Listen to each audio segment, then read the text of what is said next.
كنعبدوا سيدي ربي سبحانه وتعالى بمجموعه ديال العبادات اللي هو امرنا بها، فرض ونافل، قراءه قران، ذكر، المهم مجموعه ديال العبادات. وكنعبدوه بشي امور اخرى ربما بعد نوبات حنا ما تنحسوش بها، ولكن عندها واحد القدر عظيم عند سيدي ربي سبحانه وتعالى. مثلا عندنا عباده انتظار الفرج، كيفاش ان العبد كيترقى عند ربي سبحانه وتعالى في المنازل وهو كيتسنى واحد الضائقه دوز، وهو كيتسنى واحد الابتلاء يتهز، وهو كيتسنى واحد الفرج كبير للامه ديالو انه ينزل، وهو راه كيعبد الله سبحانه وتعالى بلا ما يحس. كاين واحد العباده اخرى خطيره بزاف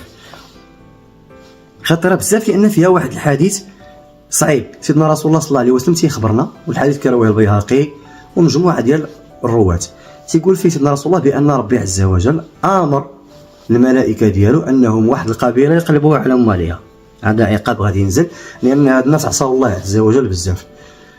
قالوا يا ربي ان فيها عبدك فلان ولم يعصك قط، عقل معايا على هذه الكلمه هذه، ولم يعصك قط. قال لهم فعليه فاقلبوها. علاش؟ لانه لم يتمعر وجهه لي قط. كيفاش ربي سبحانه وتعالى غادي يقلب هذه القبيله على واحد العبد من العباد ديالو عمره ما عصاه؟ لانه كان تيعبد الله سبحانه وتعالى ومخباه في واحد القنيت، تيقلب على خلاص والفرضي وناسي الامه تضيع، وعمره ما خرج وقال الكلمه وداروا فيه، وقال الكلمه وضحكوا عليه، وقال الكلمه واستهزئوا به، وقال الكلمه وقالوا له سير راك كتخربق.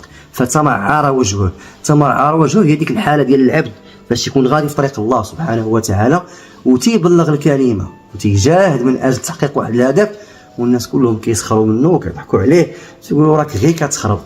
هذا هو التمعر.